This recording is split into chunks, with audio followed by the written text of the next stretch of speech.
This episode contains adult themes and is not appropriate for all audiences.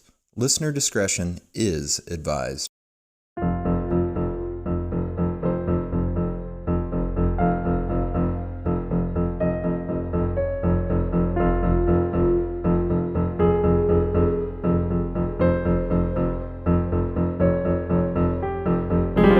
Hello, the world. This is They Will Kill, a true crime podcast. I'm Sadie-iac. And I'm Courtney-iac. And we are here to talk to you guys today about some murder.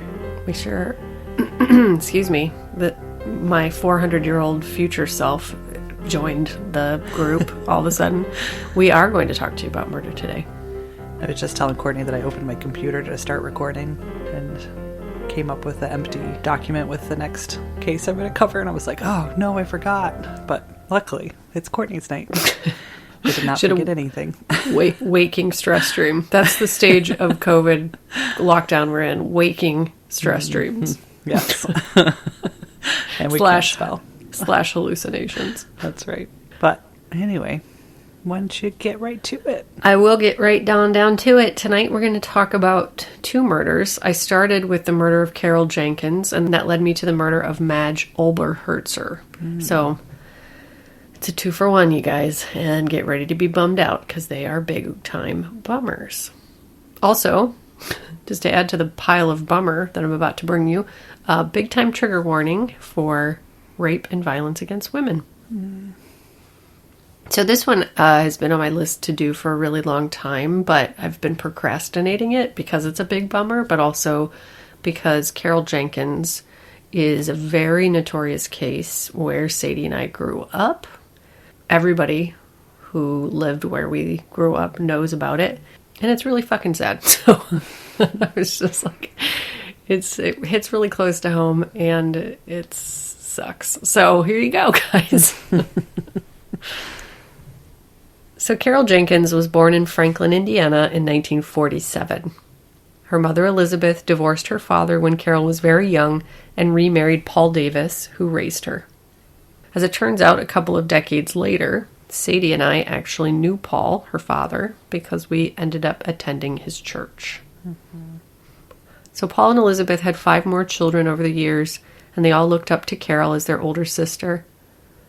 While she always had dreams of moving to Chicago to become a model, sensible Carol instead took a job at the Ford Motor Company in 1965 after graduating high school, and she worked there for several years before they temporarily shut down due to a union strike. Where was the Ford? I think it was in Rushville. Don't quote me on that, but it was definitely in that area. She grew up in Rushville, Indiana, yeah, so I know it was close by. I don't remember there being any kind of Ford Motor Company, but we were born a decade later. Right. So looking to make a little extra money during the shutdown, Carol took a job as a door-to-door encyclopedia salesman.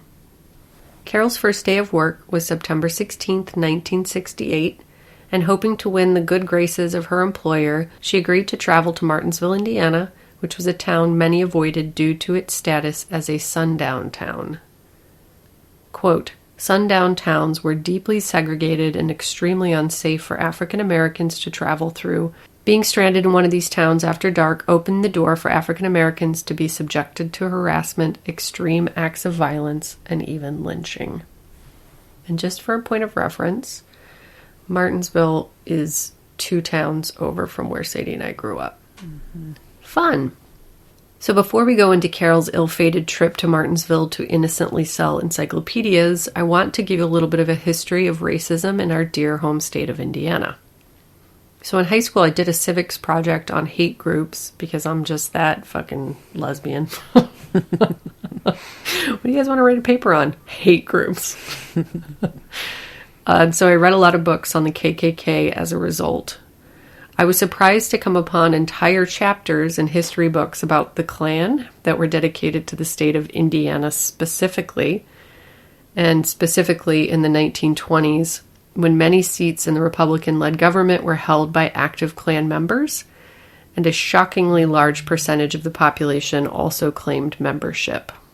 Quote, in some towns, between 40 and 50% of the native-born white men paid the Klan's $10 membership fee. Statewide, the figure averaged almost 30%. Wow. I know, it's a lot of fucking people. In 1923, the city of Kokomo, population 30,000, hospitably welcomed a national convention of 100,000 Klansmen and their families. At one point, quote, Klan-endorsed candidates were elected to the governorship, the majority of both houses of the legislature, and almost all of the congressional seats. In the 30s? In the 20s. 20s. Okay. So, yeah, basically the entire state of Indiana was run by the Klan. Unfortunately, it took a heinous crime carried out by the Grand Dragon to topple the reign of terror at the end of the decade.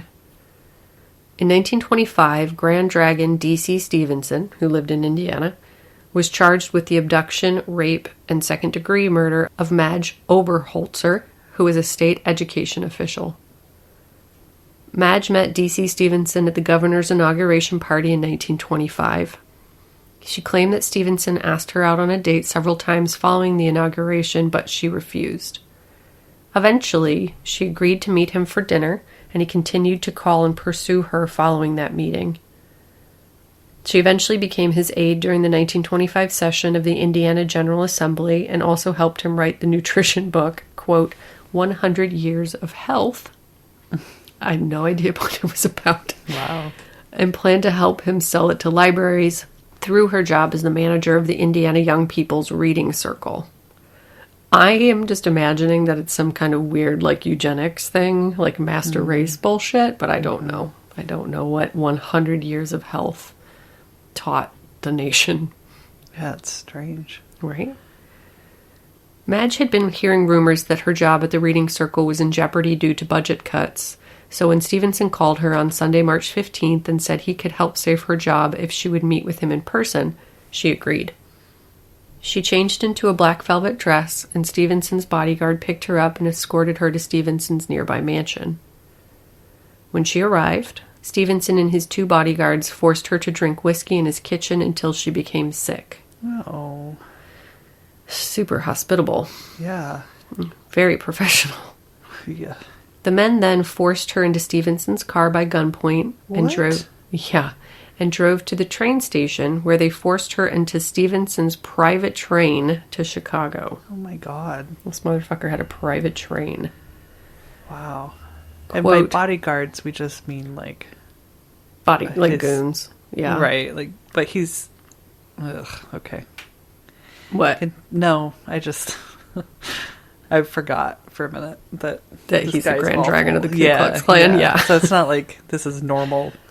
No. You know, like he's not a governor. senator. No. I mean, he basically ran the whole state, but unofficially, I guess, or not in the political capacity. Right. Quote, no sooner had they entered the train's compartment coach than Stevenson grabbed the bottom of her dress and pulled it over her head. Oh. He then grabbed her hands, tore off the rest of her clothes, pushed her into the lower bed, and raped her repeatedly. Oh. He also bit her all over her body. Oh, no. Yeah. Madge was still intoxicated and unable to resist. An examination of her body later revealed deep bite wounds on her face, neck, breasts, back, legs, ankles, and tongue. No. Sick fuck. Yep. That's awful. She passed out, and when she later awoke, she said, quote, the law will get their hands on you. To which he laughed and responded, quote, I am the law in Indiana. Fuck.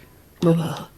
The train stopped in Hammond, Indiana, where Madge was forced to pose as Stevenson's wife so they could check into a hotel, where he then forced her to send a telegram to her mother saying she'd gone to Chicago with him.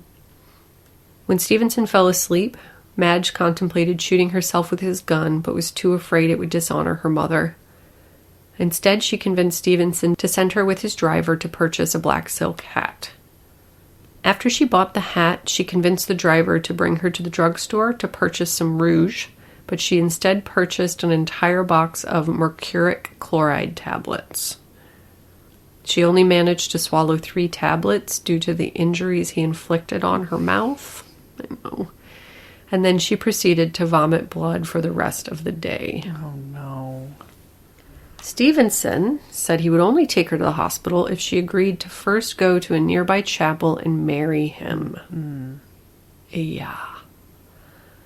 Eventually, her condition worsened, so Stevenson panicked, and believing she'd soon be dead from her injuries and that he was immune from prosecution regardless, he had his driver bring her back to Indianapolis, where he told her parents she'd been in a car accident to explain her numerous injuries.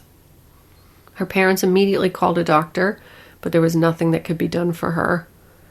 Luckily, Madge regained consciousness long enough to give a signed statement to the police, which led to Stevenson's conviction and the rapid decline of the KKK in the state of Indiana. Wow. I know. I'm so sorry for her.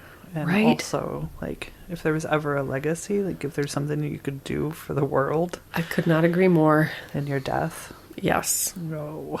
If your death led directly to the end of the KKK stronghold on a fucking entire state, I agree. That nobody should have to die for that, but that is a pretty good conclusion to your death. Yeah. Yeah, the poor thing. So I have another interesting story. I have a good friend in town who is 92 or 93, and he spent a lot of years in prison. He's fucking the best old guy. And he told me, we're kind of drinking buddies. We like to have too many glasses of wine or whiskey and get him to tell me all about his life. And one night he told me that, he said, yeah, me and this Mexican guy, his words, were the right-hand man for D.C. Stevenson. Holy shit. And I was like the D.C. Stevenson? Because having done my hippie lesbian book reports in high school, I knew exactly who D.C. Stevenson was. And my friend is black. He's a black man. And so I was like, so you're telling me that D.C. Stevenson recruited a black man and a Mexican man to do his bidding while he was in prison? He was like, that's exactly what I'm telling you. Wow. And I was like, well, D.C. Stevenson was the head of the Ku Klux Klan. He said, yes, I'm very well aware. And he said, and I asked him the same question when he approached me initially, and he said, you think I give a fuck about the color of anybody's skin? You think it had anything to do with anything other than money and power? You're out of your fucking mind.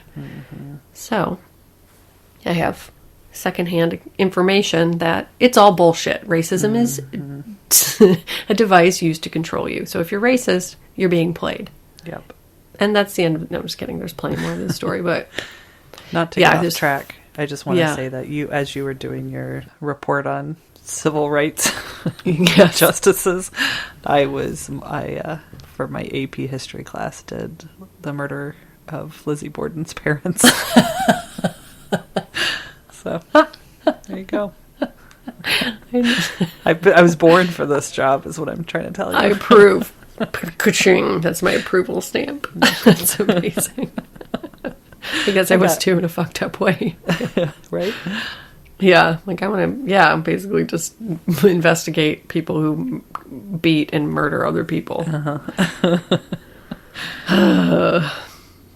So, back to Martinsville and Carol's awful fate. So I mentioned before, Martinsville was considered a sundown town in the 60s, and the racist history of the town had been much debated over the years, but everyone who's spent time there likely has an anecdotal story about the town's bigotry, including my sister and I. When we were growing up, there were rumors that if you took the back roads into Martinsville, you'd see homemade signs that read, N-word, stay out. I can't confirm these rumors because I was far too scared of Martinsville to even use the gas station there, let alone take a back road in. But knowing what I know about the town, I think it was probably true. Yeah. So Carol's father, Paul, described bringing his older son, Larry, who was a star football player, to a game in Martinsville in 1967 and the vitriol that awaited them. Quote, they called Larry all kinds of names, he said. It wasn't just the players, it was the fans too. When he had the ball, there were lots of get that N-word or stuff about, quote, that darky. And it wasn't just the kids. Some of those adults was just as bad. Well, and I think it's important to mention, too, that this area, Martinsville, like where we grew up, it was all white people. All white people. Yeah. Every last one of them. Yeah, we had So, two black kids in our whole entire school. Right. So to have a black player on the team was a big deal, Yeah. Yeah. Well, and they were coming from Rushville. He said, like, growing up in Rushville, which isn't that far away, but growing up in Rushville, he said it was never a problem. You know, he was respected in the community. Nobody ever hassled them. And so I think they were one of, I mean, I know because we went to church with them, but, you know, there's a much larger black population in Rushville. So, yeah, it was the whole team.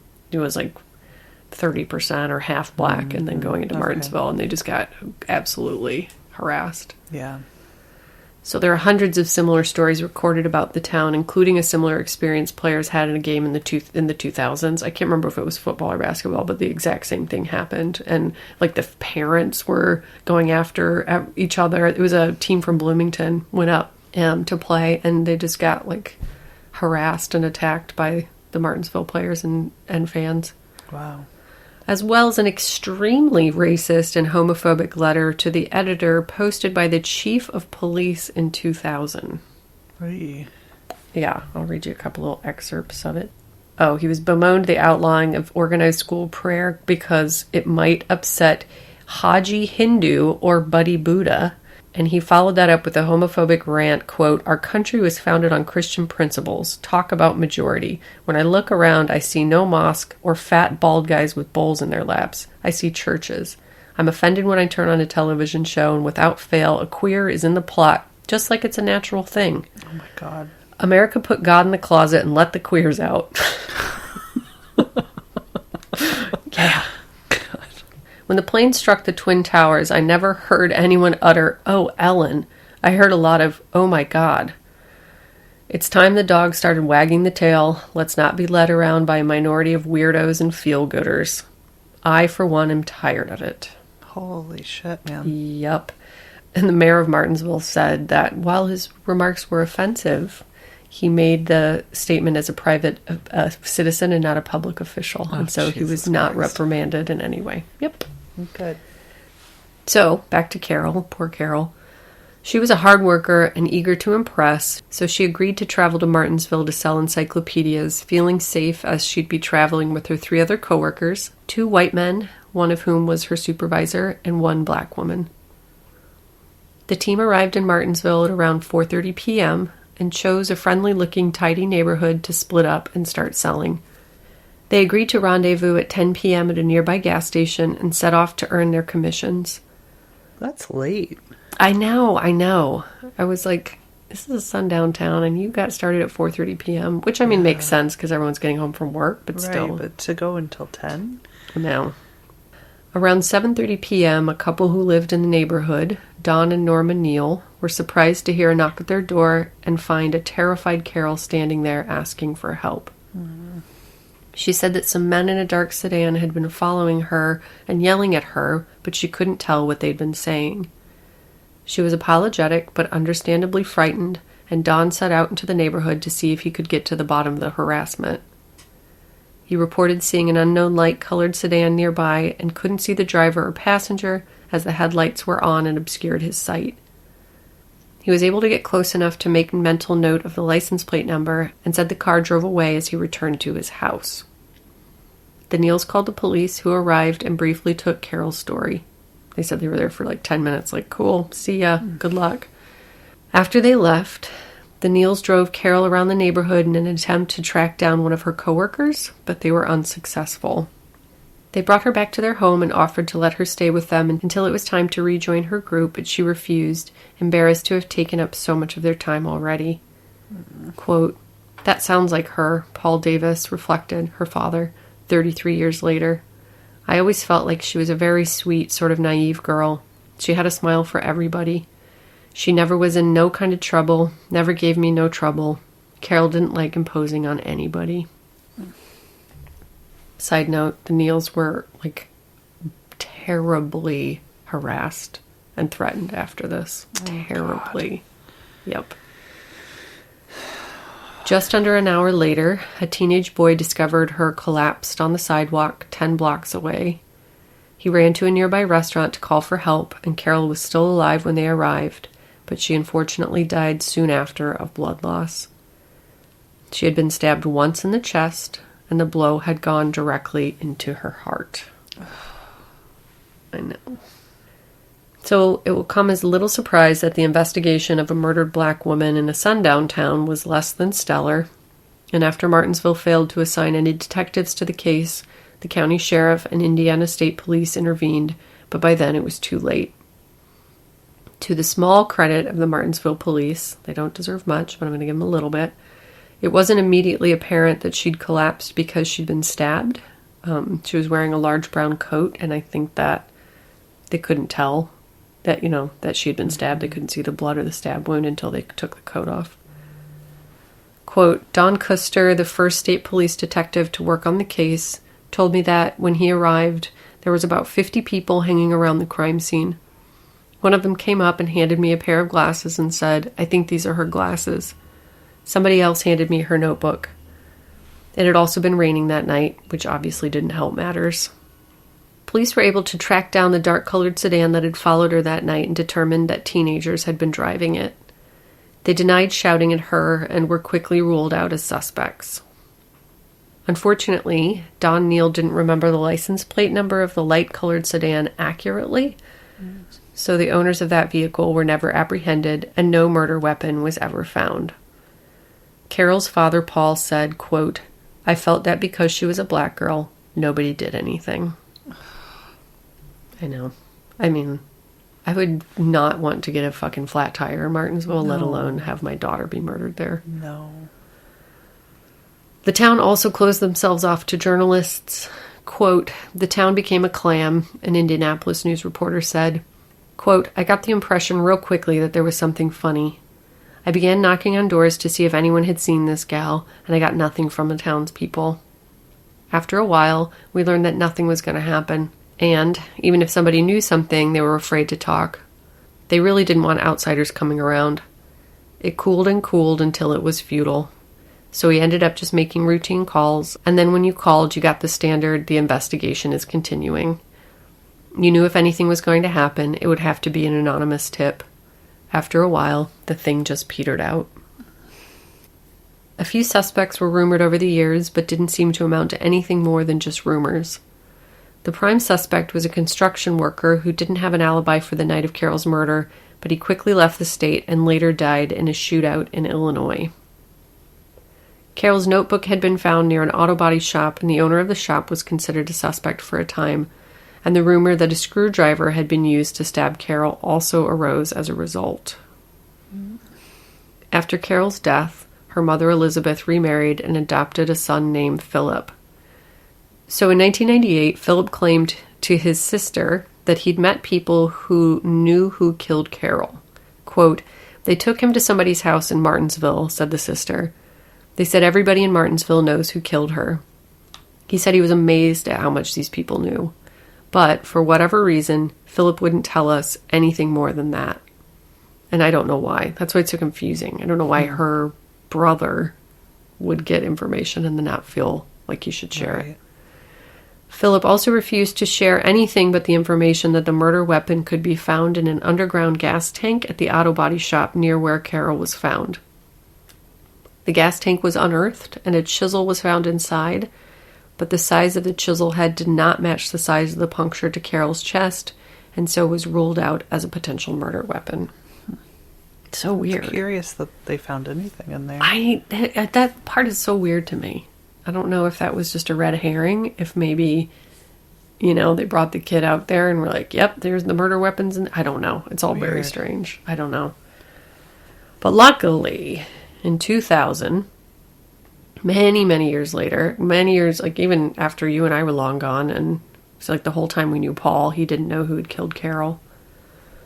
So luckily in 2000, Carol's mother, Elizabeth, received an anonymous call from a woman who revealed the name of Carol's killer, but refused to identify herself, saying, quote, I'm sorry, I have a family, I fear for my life.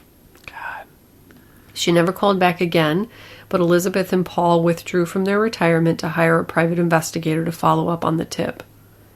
Coincidentally, the Indiana State Police had also reopened the case around the same time and had assigned 2 detectives into re-looking at the many decades-old homicide.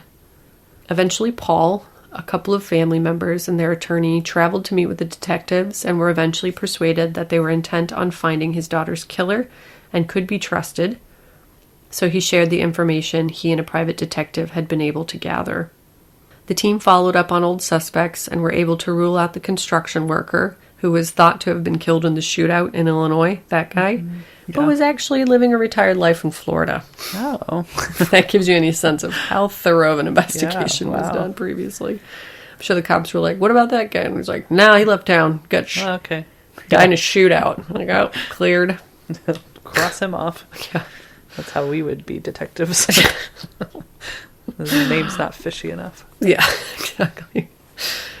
Finally, on one lucky day, they received an anonymous letter that stated that Carol's killer was a man named Kenneth Clay Richmond.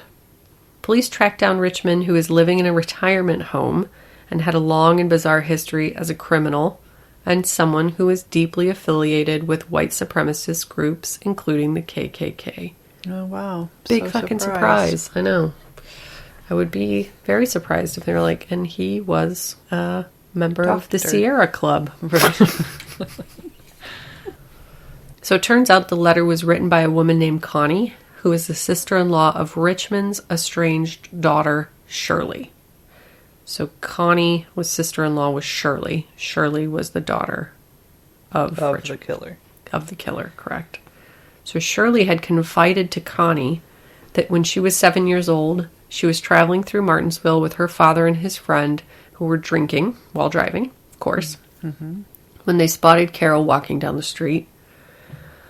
On nothing more than a whim, the two men exited the truck and ran toward Carol, who spotted the men and tried to flee.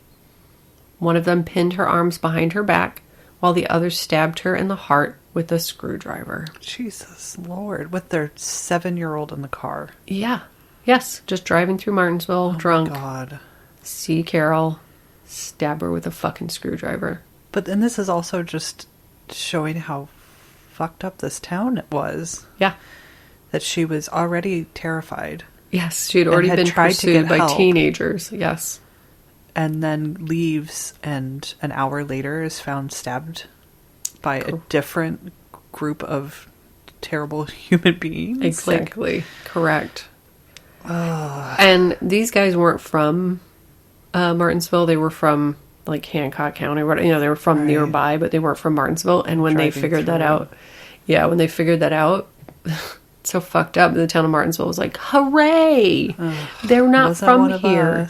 Yes, that was their reaction. That was their first reaction. It was like, oh, thank God, we can finally clear our name. No, motherfucker. You got a lot to own up to. Yeah, it was take a lot more work than just not having the worst crime in the region's history be tied to you. Yeah.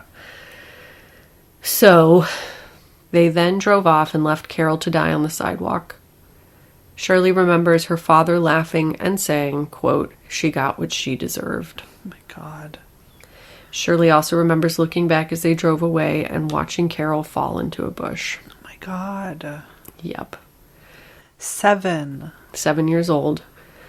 She said that, quote, as they drove back home, Richmond gave her $7, $1 for each year of her life, to keep his daughter quiet about what she had witnessed. Oh my God. Yep. Police knew Shirley's story was true due to the fact that she remembers Carol had been wearing a yellow scarf when she died, which was a detail that had never been released to the public. Oh, chills. Right. So Richmond denied any involvement in Carol's murder and was declared incompetent for trial, and then died 2 weeks later of bladder cancer. Fuck you. Really? Yes.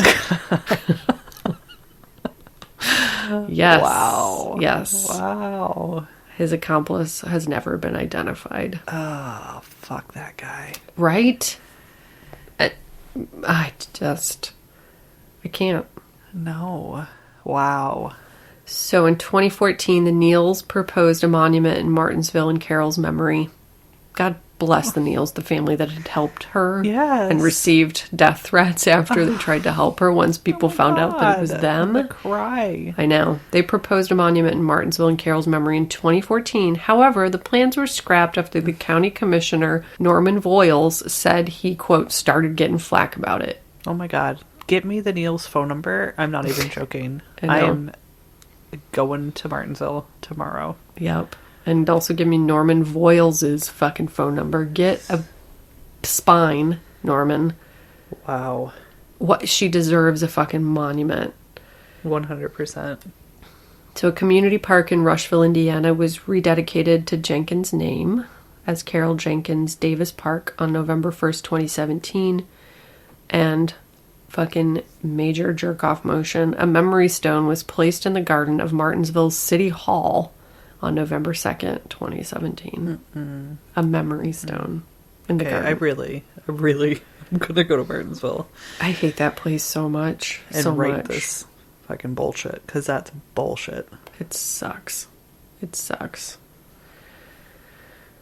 And that is the story of the fucking terrible, bummer, horrible, tragic, senseless, pointless, frustrating murder of Carol Jenkins and Madge Oberholtzer. I'm so sorry, Madge. I can't say your last name, but Madge. Oberholtzer. Oh. I know. Wow, man. Good job. Thank you. I'm just so glad they found him. I'm so glad. I didn't even realize that until like 2 months ago. I didn't know that they had found her murderer. Yeah. I was thinking back as you're talking. I remember, having a conversation with her stepdad, and he was always really forthcoming about it. Yeah. I remember him just being like, yeah, she was murdered in Martinsville, and she, kind of told the story, and then kind of just moving on with my life, Mm-hmm. Yeah. And I don't think I knew then that the killer hadn't been caught. I don't know. I don't think that I did either, because I remember everybody talked about this story. If somebody didn't know about Martinsville, and like somebody from Indianapolis, for example, right, from the big city, you'd be like, yeah, that's where a black woman was killed in the 60s who was selling encyclopedias. Like, it was just such a common tale and such a common representation of Martinsville. And also the tale that we use to tell people to not stop in Martinsville under any circumstance, unless you're just like a white dude. But yeah, That's so glad. Crazy. It's so crazy. So crazy. So there you go, you guys. Yeah, man. Wow. And I know that they've done a lot to try to repair their image, but and people do defend it strongly. I actually saw a thread recently on Facebook between a classmate of ours who grew up in Martinsville and moved to fucking the Upper East Side of New York. And somebody who currently lives in Martinsville.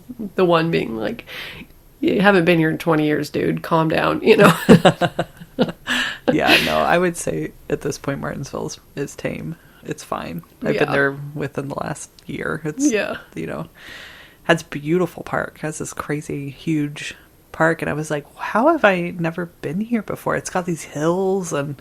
Yeah, because... And I was like, oh, it's because we never went to Martinsville. I mean, two of my best friends, growing up, lived right outside of Martinsville. And we would go into town. Like, I remember going to the movies there once and maybe to eat here and there, but we never hung out at Martinsville. Yeah, I took my ACTs there, and I was like, get me out of here. It is this, like, the vibiest place. When you go into a town, you go into a town, and it's got a bad fucking vibe. That town has got the baddest vibes of all. Yeah. So I don't have any other stories other than, like, actually just stopping for gas if I absolutely had to on the way to Bloomington. But other than that, nope. Goodbye. That's right. Wow. Well, thanks for covering that one. I know you'd been putting it off. Yeah. Yep. It's just sad. It's really sad. It's really, really just to think of her for no fucking reason. Just being attacked and stabbed and just collapsing into a bush. It just makes me really awful. Yep. With a 7-year-old girl watching in the car. I just can't. I didn't. Ugh. Like it was nothing.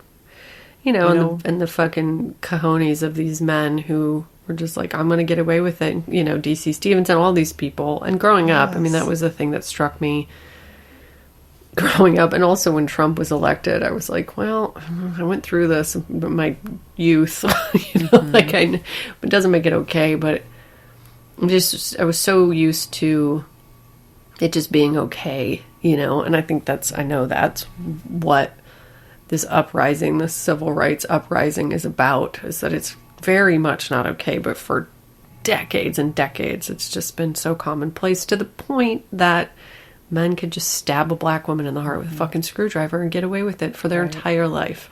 Well, not even, and to do it so callously that they didn't even think about it. Like, they weren't worried. Right. They just did it. They got out of their car. Yeah. And stabbed her and got back in and laughed about it. They weren't. Right. And multiple communities protected them for their whole life. Because people knew. They knew. Of course they did. Yeah. So many people knew. People in Martinsville knew, people in the surrounding towns, everybody knew who did it, and they all protected them. And the police didn't do much, and then the two people who tried to help them got fucking death threats and harassed. It's like, it's not okay. It's really, really, really, really not okay. It's not okay to kill somebody. It's not okay to even, not be nice to them. That's not fucking okay. You don't deserve more than other people. Nope. No, I'm so glad that she had that kindness, though, at the end, Right. But right before her awful... Oh my God, me too. ...murder, but, I'm so sorry for the couple that helped her. Yep. I can't imagine the guilt that they lived with. No. After she was actually murdered. Yeah. But I'm so glad that they did what they could, and that not everybody was just out to get her. And I know I was actually struck by that when I was reading about it, that they helped her. It's like that's a fucked up reaction to have. Right. Yeah. Yeah. It's so sad to be surprised. Yep. Oh, but it's important. It's so important. It's so important, and we're a little bit better, but not that much better. We gotta get better. It's just hidden, and I think I think about that a lot with Trump and how it feels so unfortunate in a lot of ways that this is happening, but it's just uncovering. We're pulling the curtain back and being like, oh no, it is. People have been sort of quiet. I'd say the last 10 years or so about their overt racism.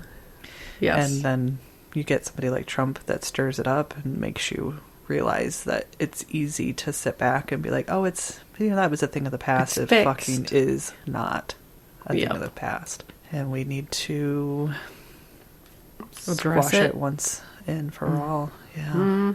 Yeah, I've said for a very long time, I prefer my racism right out in the open. And well, there we go. Be careful what you wish for, because then there's 4 years of it just smashed up in your face. Yeah, I think about that a lot, about the thing about Trump that now that we're almost out of it, that he was willing to say all of the things out loud that other people keep quiet, and how I worry a lot about, as much as I look forward to having Biden as our president. Yeah, I worry about this message of come together and let's get back to normal. And no, let's not fucking get back to normal. Let's address it. Yes, we got to address it. We can't. Yeah, we can't pretend like everything's okay now. And then who's to come later? Who's the next Trump that's quiet and devious and able to manipulate? Yeah. He's not just a total fucking buffoon that can't do anything. Right, who just says everything right out loud and completely plays his hand so you can see it. Yes. So, I agree. Well, my first action is to go to Martinsville to figure out how we can get Carol her monument. I know. Because that is bullshit. Yep. Yeah, I mean, and how hard is it for a town to just be like, let's just embrace this. This is our fucked up, gross history, but let's honor this woman and try and move forward as a positive place that, embraces all people. No, we don't want to. But then I think about just yesterday, I was driving down to my house, down the road, and a truck with a contractor's, so-and-so contracting and his phone number. Yeah. Up right above that was a huge decal of a Confederate flag that said heritage, not hate. Just going down the road. Yeah. No big deal. And just because you say it's not hate doesn't mean it's not fucking hate. Correct. You asshole. Also, geography lesson, dumbass. We're in the north. Right. Which is that too. Me. Confederate flags in Indiana are hilarious. Yeah. But a man who's trying to, on one hand, Right. Like, Grow a business. right. Yes. He's willing to just straight up put it out there and it doesn't hurt his business. That's a fucking problem. Yep. That is a problem. Yep. I mean, I did call for quote. No.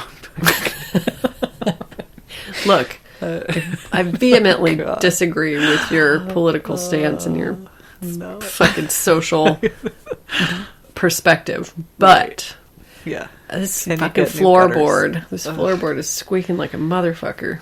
No, it makes me very uncomfortable to joke about. I have reached a stage of life that is calling the number on the car when people do a bad thing. Oh, yeah. Here's a really good tip, though. I invented this driving from my house to Sadie's house. I-65, if you're not familiar, is literally the worst fucking interstate on the planet because it is 2 lanes. It's the only route from like southern Indiana to Chicago, and it's 2 lanes. 2 lanes. So if God forbid a truck, what are they called? A big one, semi. Thank you. God forbid a semi truck is in both lanes. You are screwed. Like you're screwed. So I figured out that most semi trucks have their phone number of their like company on the back of them. Mm-hmm. And so I waited, I'm not being super reactionary, but I waited and there were 2 trucks that were blocking us. And I do know too that truck drivers will do that on purpose, like out of boredom. Mm-hmm. So I waited, it was like 20 minutes, giving them the benefit of the doubt, that one of them was going to pull ahead and give us an opportunity to get around them. Right. 20 minutes. And I called the number and I got a dispatcher, and I said, hey, I've been sitting behind one of your trucks for 20 minutes in the fast lane. He's blocking traffic. It seems intentional. Could you please ask him to stop? And she was like, oh, I really appreciate the feedback. And 15 seconds later, that truck pulled over out of the fast lane. Holy shit, dude. And now, That's hot amazing. tip. Yes, hot tip. It makes travel so much better. Well, there you go. That works. I just always assumed it was like a way to pacify people, just to make them feel better. Like, yeah, call this number. No, man. Nope. It's a fucking citizen's arrest. Total shit. tattletale. Just tattletale. Good. And he will never, it's not like he could know which car called on him. Well, exactly. I was like 3 cars back, too. So, good for you. yeah, I was like, he's not going to retaliate. There's like 1.5 miles of cars behind him pissed off, He just slows down more and you're like, oh, no. And I'm so the kind of person that's like, live your life, take chances until you pull some shit like that, and then I'm a full-blown citizen's arrester. I mean, Get out of the fast it's lane. really fun at my house. You got to get here quick. Yeah. All right. Do you want to hear some names? Yes. Name time. There's one that I found. I don't know how I found this name. I found it on the internet this week. Julie Fart. What? P-H-A-R-T. Fart. Oh my god. Winner. That's amazing. Isn't that amazing? And another one of our listeners wrote in and shared the name Eric McCarrick. And she said that nobody ever called him Eric. Everybody, for good reason, called him, it was all his full name, Eric McCarrick. I mean, clearly it would be. It's the most fun. What's Eric McCarrick doing tonight? I don't know. Give him a call. Eric McCarrick. Oh, God. Good one. So thank you for that. Thank you. Keep sending them in. Okay. One more businesses. Do you have any businesses? I have a long business, so I'll say I have shout outs, but no. Okay, let's do the shout outs and then we'll do... Oh. I'm going to tell you so you stick around through the shout outs. We're starting a matchmaker service, so stick around for some matchmaking. Okay. But in the meantime... Hold on.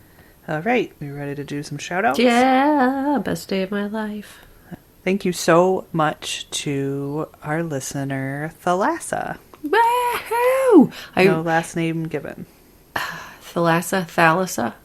It's gotta be. How do you say your name? Thalassa. That's a great name. It's beautiful. Oh, it's so epic. It's like a fable. Yeah, seriously. Beautiful. And another shout out to our friend and old roommate, Malo. Malo, love you, Malo. Woo! And I've got to tell a quick story that our last Patreon episode, there was a little tiny blurb about a case that happened in France. And in that, as we recorded, I was like, oh, I don't think we have any French Friends. yeah, or like patrons that are listening. They can't help us. Yep. And I shit you not. We put that episode out there. Malo joins, who happens to be French. And so she listens to the episode, and I texted Courtney, oh my God, Malo is our patron now, and maybe she'll help us with the case.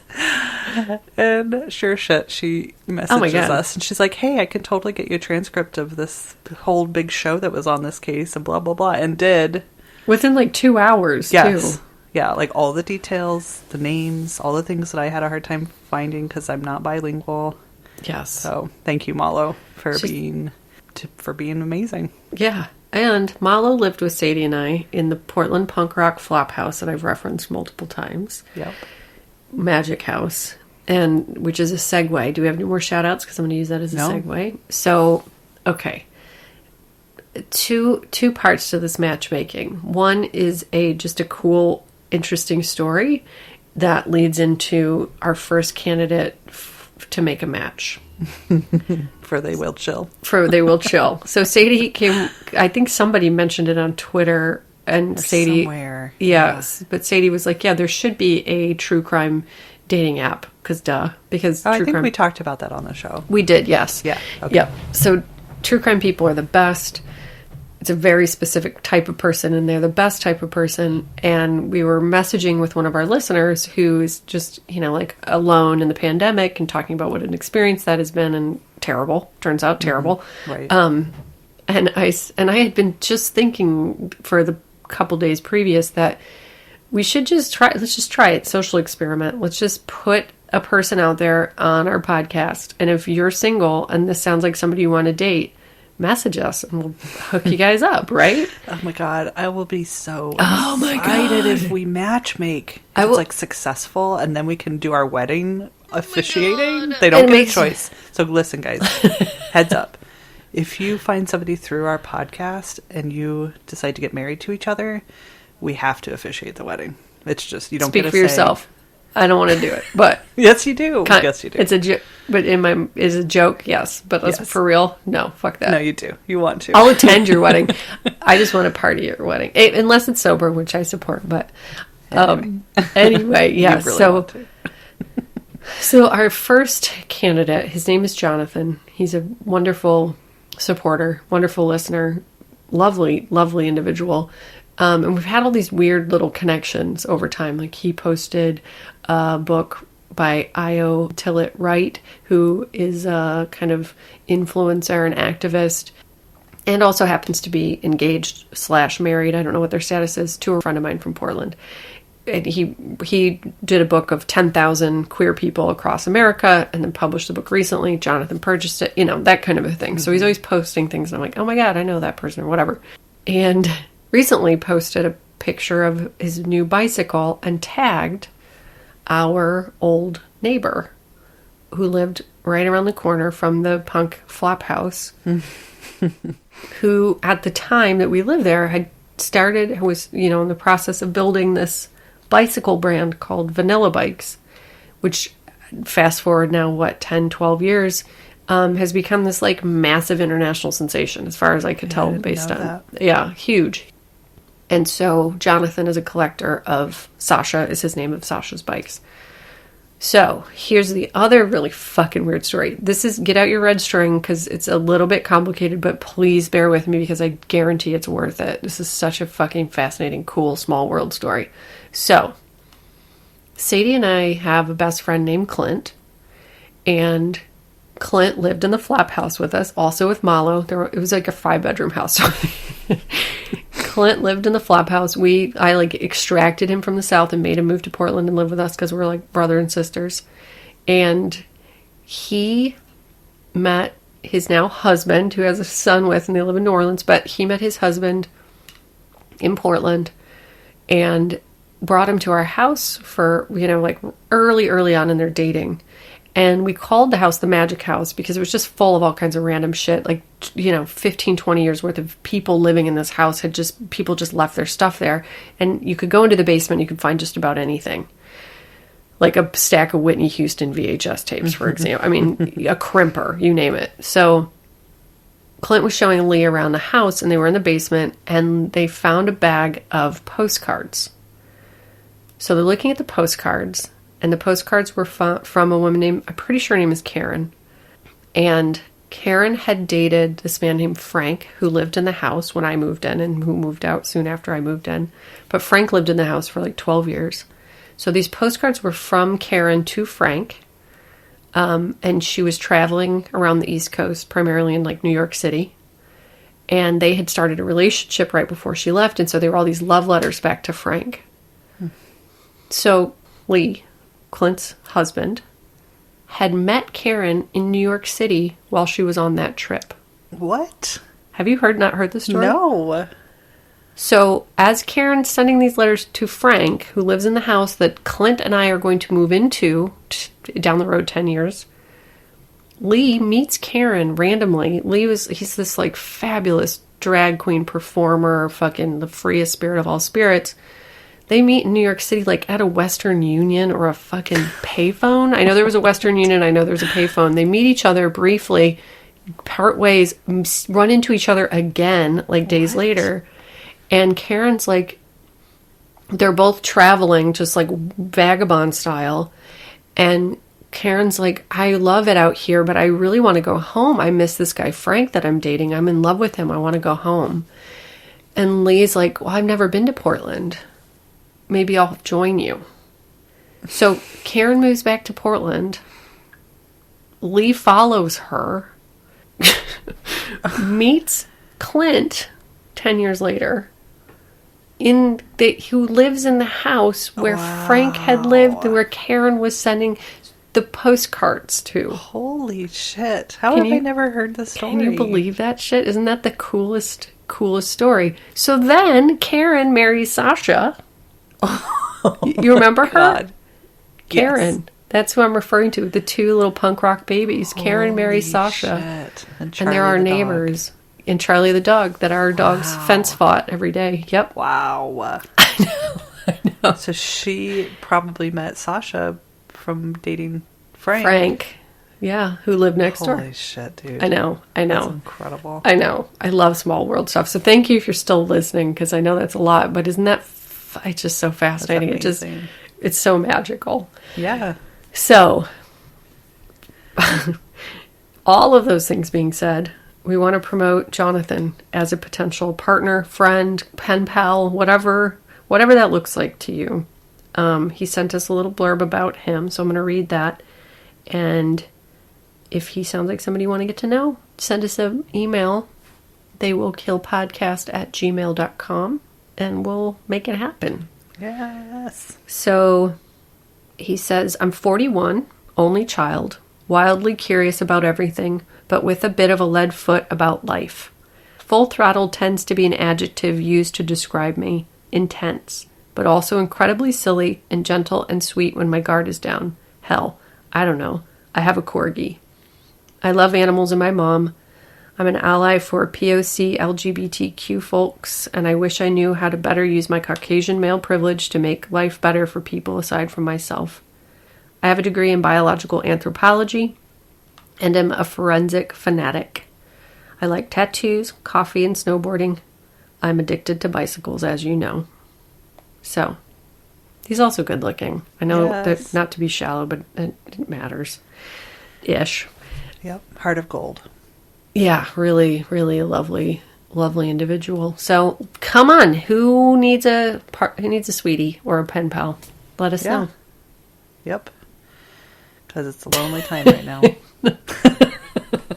It's a lonely time, and also I just really want some soulmates to find each other through us and also the weird, meandering, magical world that we live in.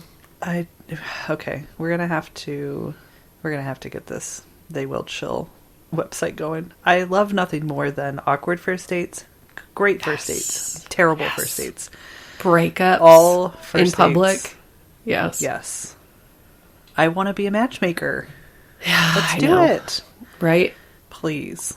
Oh, and who else wants one? Who else needs a match? That's a big thing. Yes. Instagram us, email us, just message us and let us know if you need a match. If you're lonely or you want friends or you want to connect with more people, Yep. let us know. Do you want to start a website called They Will Chill and help us connect people? Yeah. I don't know what you do once you get to They Will Chill, but... You put your profile up and you meet people. Oh. Like, duh. It's a dating website for matchmaking. I love it. All right. Yeah. Let's make it happen. Okay. Anything else? Whew, I think that's enough, right? Oh, we're taking Christmas week off. Oh, yes. We are taking Christmas week off. Sorry We will- about your luck. We are going to take a little break. Just 1 week. Yep. We'll still do our Patreon episode. Yep. And then we'll be back at you before the new year. Fuck yeah. Or, yeah, right before the new year. I don't know. Yeah, Have to look however up the dates. numbers and dates work. We all know that's not my strong suit. Yep. So take a deep breath. It'll be okay. I know, even though I rely very heavily on podcasts for the holidays because I have to travel between all of Laura's families and our families and everything else. And sorry that you're just going to have to stay home because COVID, because there's no podcast, Right. one podcast to listen to. So That's right. We're just doing the right thing by keeping you home because Yep. you can't listen to us on your road trip. it's for society, it's for your health.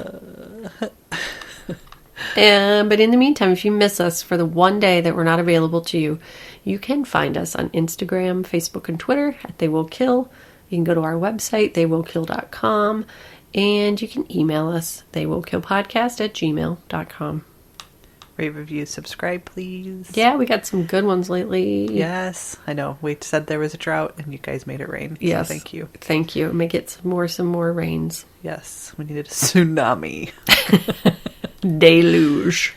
Thank you to AJ Bergantz for our music. Thank you so much. And remember... Oh, I think I wrote something down. Did I? I meant to. Let's see if I did it.